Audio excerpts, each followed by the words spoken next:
What if the real power of nations isn't traded on battlefields, but in quiet rooms where central banks bargain not for money, but for obedience? For most of your life, you were told that central banks exist to protect your economy, to stabilize currencies, to fight inflation, to preserve purchasing power.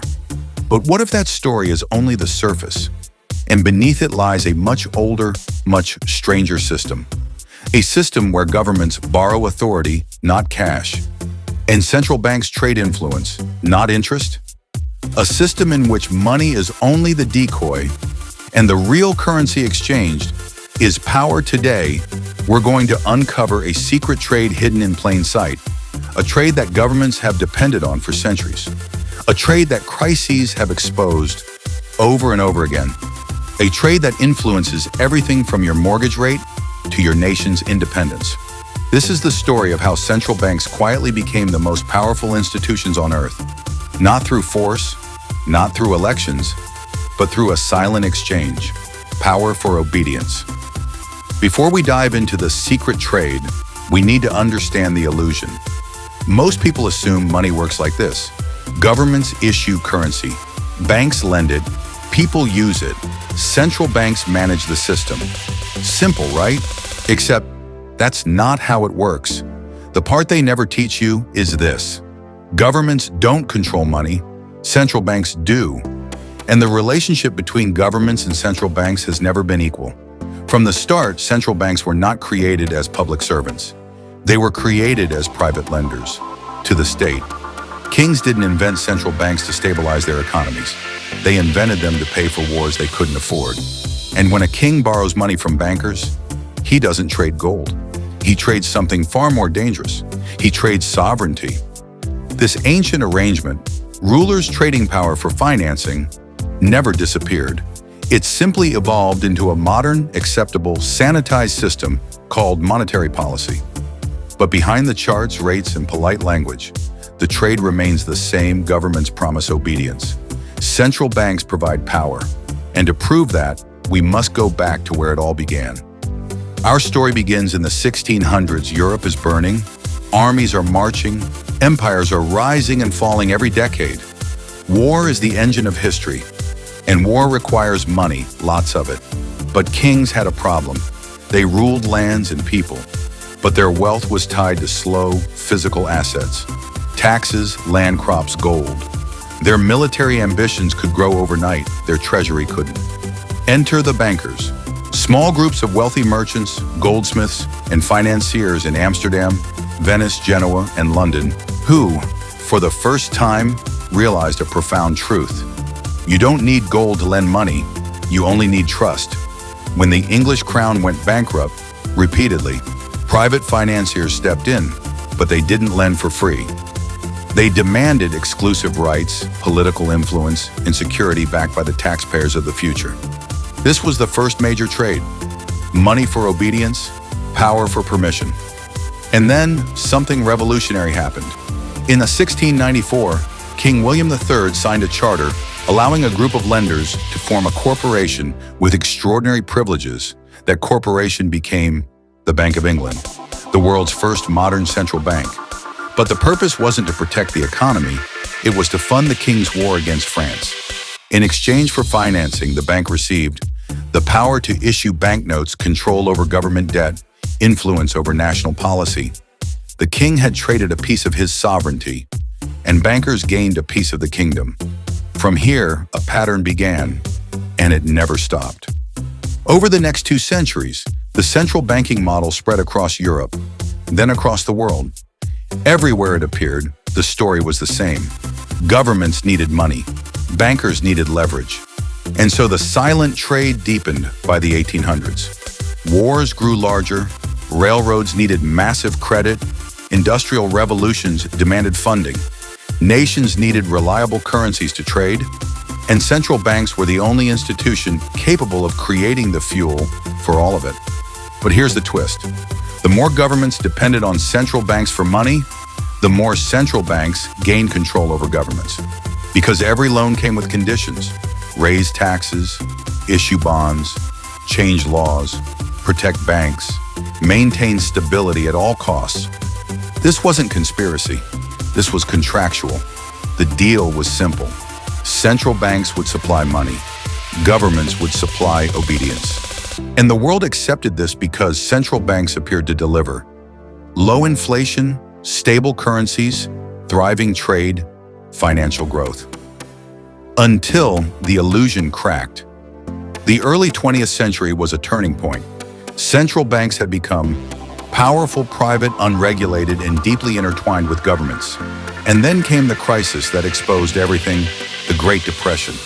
When the global economy collapsed in 1929, something terrifying happened. Governments realized they could not rescue their citizens without permission from their central banks. The United States is the perfect example. People were starving, banks were failing, unemployment was spiraling, but the Federal Reserve refused to expand the money supply. It refused to intervene. It refused to rescue banks. The result? 10,000 U.S. banks collapsed. A generation's wealth vanished. And the government, supposedly the most powerful institution in the country, could do nothing until the Fed allowed it. This was the moment the world saw the truth. Central banks don't follow governments.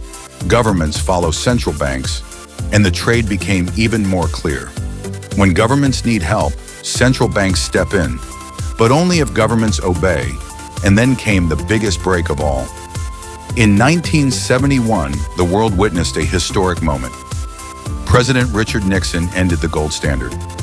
Before this, nations could convert their dollars into gold at a fixed rate. Central banks had limits, but when Nixon severed that link, the world shifted from money backed by metal to money backed by trust, and once money had no physical anchor, central banks became the sole creators of currency. Not gold, not markets, not governments. Central banks. This was the silent revolution. Now central banks could create money at will, control interest rates, influence markets, decide credit flows, steer economies, determine winners and losers, and governments became dependent. Like a patient needing life support, modern states learned they cannot function without continuous central bank cooperation. And that cooperation always comes with conditions. With the gold standard gone, the world entered the age of unlimited credit, unstoppable debt, and unconditional central banking power.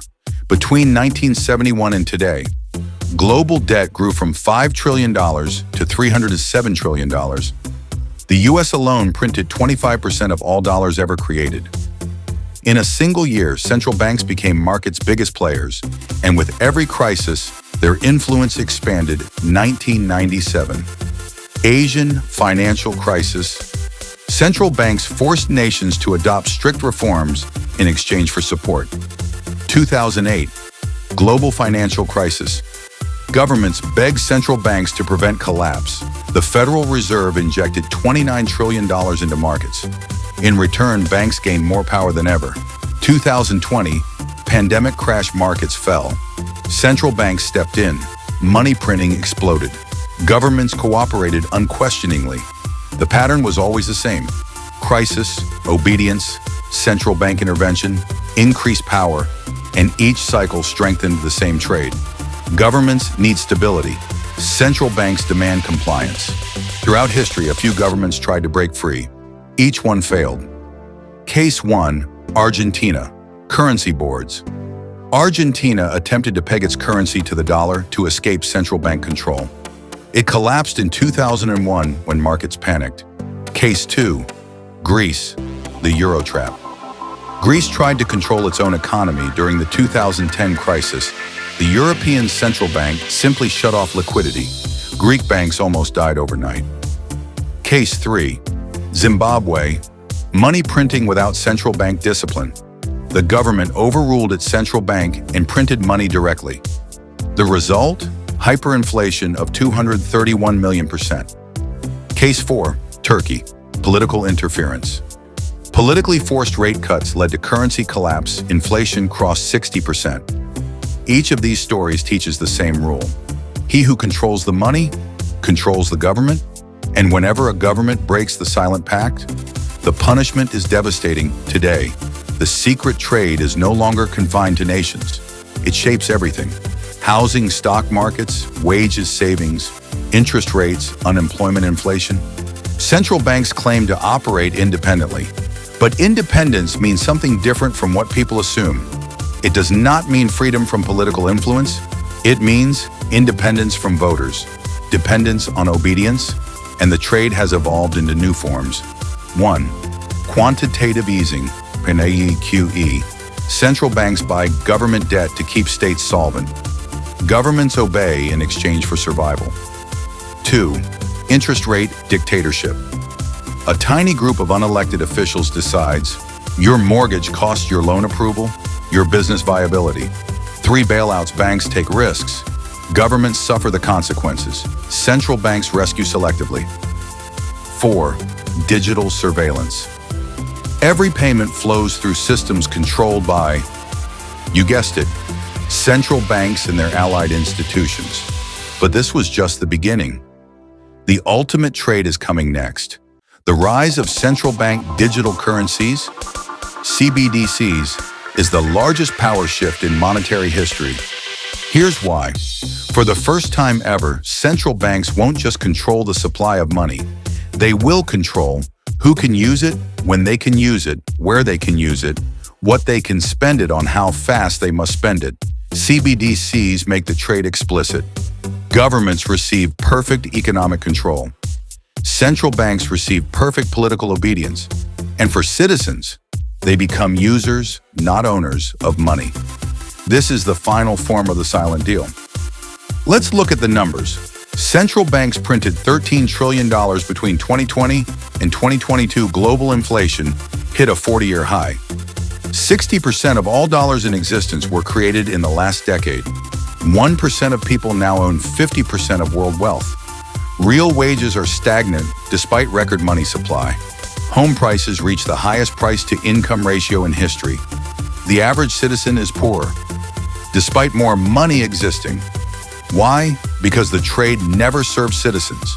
It served the deal between state power, central bank obedience. And history repeats because the incentives never changed. Takeaway number 1. Money is political power disguised as economics. It was never neutral. It was never objective. It was never purely mathematical. Money is a tool to enforce obedience on nations, institutions, and individuals. Takeaway number 2. Central banks are not protectors. They are negotiators. Every crisis strengthens them. Every bailout expands them. Every rate change shifts political power. Their influence grows with every emergency. Takeaway number 3. The future of money is the future of freedom. CBDCs, digital identity, programmable currency. These are not simply upgrades. They are new layers in an old system. Power for obedience. We are living at the edge of a turning point. Never in history have central banks held this much control. Never have governments been so dependent. Never have citizens been so vulnerable to invisible decisions made behind closed doors.